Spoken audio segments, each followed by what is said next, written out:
ಕೊನೆಯ ವಿಡಿಯೋದಲ್ಲಿ ಫ್ಲಾಶಿಂಗ್ ಪರಿಕರಗಳನ್ನು ಹೇಗೆ ಗುರುತಿಸುವುದು ಮತ್ತು ಫ್ಲಾಶಿಂಗ್ ಪ್ರಕ್ರಿಯೆಯನ್ನು ನಿರ್ವಹಿಸುವುದು ಹೇಗೆ ಎಂದು ನಾವು ಕಲಿತಿದ್ದೇವೆ.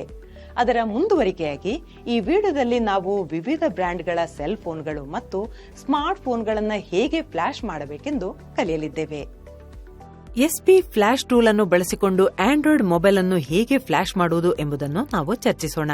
SP flash tool MediaTek MTK ಸಾಧನಗಳಿಗಾಗಿ ವಿಶೇಷವಾಗಿ ವಿನ್ಯಾಸಗೊಳಿಸಲಾದ ಉಪಯುಕ್ತತೆಯಾಗಿದೆ. ಎಂಟಿಕೆ ಆಧಾರಿತ ಆಂಡ್ರಾಯ್ಡ್ ಸ್ಮಾರ್ಟ್ ಫೋನ್ಗಳು ಮತ್ತು ಟ್ಯಾಬ್ಲೆಟ್ಗಳಲ್ಲಿ ಫರ್ಮ್ವೇರ್, ಕಸ್ಟಮ್ ರೋಮ್ಗಳು, ಸ್ಟಾಕ್ ರೋಮ್ಗಳು ಮತ್ತು ಇತರ ಸಿಸ್ಟಮ್ ಫೈಲ್ಗಳನ್ನು ಫ್ಲಾಶ್ ಮಾಡಲು ಇದನ್ನು ಬಳಸಲಾಗುತ್ತದೆ. ಹಂತ 1.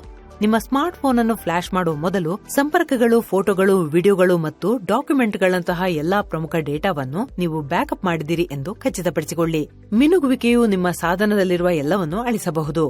ಹಂತ 2. ನಿಮ್ಮ ನಿರ್ದಿಷ್ಟ ಸ್ಮಾರ್ಟ್ ಫೋನ್ ಮಾದರಿಗಾಗಿ ನೀವು ಸರಿಯಾದ ಫರ್ಮ್ವೇರ್ ಅನ್ನು ಹೊಂದಿರುವಿರಾ ಎಂದು ಖಚಿತಪಡಿಸಿಕೊಳ್ಳಿ. ತಪ್ಪಾದ ಫರ್ಮ್ವೇರ್ ಅನ್ನು ಬಳಸುವುದರಿಂದ ಸಾಧನದ ಅಸಮರ್ಪಕ ಕಾರ್ಯಗಳು ಅಥವಾ ಬ್ರಿಕ್ಕಿಂಗ್ಗೆ ಕಾರಣವಾಗಬಹುದು. ಎಸ್ಪಿ ಫ್ಲಾಶ್ ಟೂಲ್ ನ ಇತ್ತೀಚಿನ ಆವೃತ್ತಿಯನ್ನು ವಿಶ್ವಾಸಾರ್ಹ ಮೂಲದಿಂದ ಡೌನ್ಲೋಡ್ ಮಾಡಿ ಮತ್ತು ಫೈಲ್ಗಳನ್ನು ನಿಮ್ಮ ಕಂಪ್ಯೂಟರ್ನಲ್ಲಿರುವ ಫೋಲ್ಡರ್ಗೆ ಹೊರತೆರಿರಿ. ಹಂತ 3. ಹೊರತೆಗೆದ ಫೋಲ್ಡರ್ನಲ್ಲಿರುವ flash_tool.exe ಫೈಲ್ ಮೇಲೆ ಡಬಲ್ ಕ್ಲಿಕ್ ಮಾಡುವ ಮೂಲಕ ಎಸ್ಪಿ ಫ್ಲಾಶ್ ಟೂಲ್ ಅಪ್ಲಿಕೇಶನ್ ತೆರೆಯಿರಿ. ಹಂತ 4.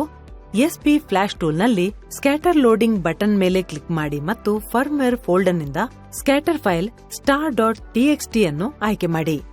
ಹಂತ 5. ನಿಮ್ಮ ಸ್ಮಾರ್ಟ್ ಫೋನ್ ಅನ್ನು ಸಂಪೂರ್ಣವಾಗಿ ಆಫ್ ಮಾಡಿ ಮತ್ತು ಬ್ಯಾಟರಿಯನ್ನು ತೆಗೆದುಹಾಕಿ. ತೆಗೆದಬಹುದಾದರೆ ಬ್ಯಾಟರಿಯನ್ನು ಮರುಸೇರಿಸಿ ಅನ್ವಯಿಸಿದರೆ, ಆದರೆ ಸಾಧನವನ್ನು ಆನ್ ಮಾಡಬೇಡಿ. ಹಂತ 6. ಯುಎಸ್ಬಿ ಕೇಬಲ್ ಬಳಸಿ ಬೂಟ್ ಲೋಡರ್ ಅಥವಾ ಡೌನ್ಲೋಡ್ ಮೋಡ್ ಅನ್ನು ಸಕ್ರಿಯಗೊಳಿಸಲು ವಾಲ್ಯೂಮ್ ಡೌನ್ ಅಥವಾ ವಾಲ್ಯೂಮ್ ಅಪ್ ಬಟನ್ ಹಿಡಿದಿಟ್ಟುಕೊಳ್ಳುವಾಗ ನಿಮ್ಮ ಸ್ಮಾರ್ಟ್ ಫೋನ್ ಅನ್ನು ಕಂಪ್ಯೂಟರ್ಗೆ ಸಂಪರ್ಕಿಸಿ. ಹಂತ 7. ನಿಮ್ಮ ಸ್ಮಾರ್ಟ್ ಫೋನ್ ಡೌನ್ಲೋಡ್ ಮೋಡ್ನಲ್ಲಿ ಸಂಪರ್ಕಗೊಂಡ ನಂತರ ಮಿನುಗುವ ಪ್ರಕ್ರಿಯೆಯನ್ನು ಪ್ರಾರಂಭಿಸಲು ಎಸ್ಪಿ ಫ್ಲಾಶ್ ಟೂಲ್ನಲ್ಲಿ ಡೌನ್ಲೋಡ್ ಬಟನ್ ಕ್ಲಿಕ್ ಮಾಡಿ. ಉಪಕರಣವು ಫರ್ಮ್ವೇರ್ ಫೈಲ್ಗಳನ್ನು ನಿಮ್ಮ ಸ್ಮಾರ್ಟ್ ಫೋನ್ಗೆ ವರ್ಗಾಯಿಸಲು ಪ್ರಾರಂಭಿಸುತ್ತದೆ. ಹಂತ 8. ಮಿನುಗುವ ಪ್ರಕ್ರಿಯೆಯು ಪೂರ್ಣಗೊಳ್ಳಲು ನಿರೀಕ್ಷಿಸಿ. ಪ್ರಕ್ರಿಯೆಯು ಯಶಸ್ವಿಯಾದ ನಂತರ ನೀವು ಎಸ್ಪಿ ಫ್ಲಾಶ್ ಟೂಲ್ನಲ್ಲಿ ಡೌನ್ಲೋಡ್ ಸರಿ ಸಂದೇಶದೊಂದಿಗೆ ಹಸಿರು ವಲಯವನ್ನು ನೋಡುತ್ತೀರಿ. ಹಂತ 9. ಮಿನುಗುವ ಪ್ರಕ್ರಿಯೆಯು ಪೂರ್ಣಗೊಂಡ ನಂತರ ನಿಮ್ಮ ಸಾಧನವು ಸ್ವಯಂಚಾಲಿತವಾಗಿ ರೀಬೂಟ್ ಆಗಬಹುದು. ಇದು ಪ್ರಕ್ರಿಯೆಯ ಸಾಮಾನ್ಯ ಭಾಗವಾಗಿದೆ ಮತ್ತು ಇದು ಹೊಸ ಫರ್ಮ್ವೇರ್ ಅನ್ನು ಲೋಡ್ ಮಾಡುತ್ತಿದೆ ಎಂದು ಸೂಚಿಸುತ್ತದೆ. ಹಂತ 10. ನಿಮ್ಮ ಸಾಧನವನ್ನು ರೀಬೂಟ್ ಮಾಡಿದ ನಂತರ ಬೂಟ್ ಅನಿಮೇಷನ್ ಅನ್ನು ಗಮನಿಸಿ. ಬೂಟ್ ಅನಿಮೇಷನ್ ಯಾವುದೇ ದೋಷಗಳು ಅಥವಾ ಅಸಹಜತೆಗಳಿಲ್ಲದೆ ಕಾಣಿಸಿಕೊಂಡರೆ ಫರ್ಮ್ವೇರ್ ಯಶಸ್ವಿಯಾಗಿ ಮಿನುಗಿದೆ ಎಂಬುದಕ್ಕೆ ಉತ್ತಮ ಸೂಚನೆಯಾಗಿದೆ. ಹಂತ 11. ನಿಮ್ಮ ಸಾಧನದ ಸೆಟ್ಟಿಂಗ್ಗಳಿಗೆ ಹೋಗಿ ಮತ್ತು ಫರ್ಮ್ವೇರ್ ಆವೃತ್ತಿಯನ್ನು ಪರಿಶೀಲಿಸಿ.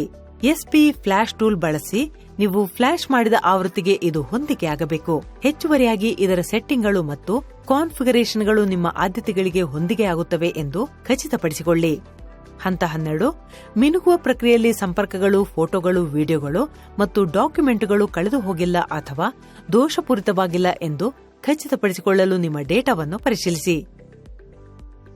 ಎಚ್ಚರಿಕೆಗಳು: ನಿಮ್ಮ ಮೀಡಿಯಾ ಟೆಕ್ ಸಾಧನವನ್ನು ಕಂಪ್ಯೂಟರ್ನಿಂದ ಸಂಪರ್ಕ ಕಡಿತಗೊಳಿಸಬೇಡಿ ಅಥವಾ ಬ್ರಿಕ್ಕಿಂಗ್ ಅನ್ನು ತಡೆಯಲು ಮಿನುಗುವ ಪ್ರಕ್ರಿಯೆಯು ಪೂರ್ಣಗೊಳ್ಳುವವರೆಗೆ ಎಸ್ಪಿ ಫ್ಲಾಶ್ ಟೂಲ್ ಅನ್ನು ಮುಚ್ಚಬೇಡಿ.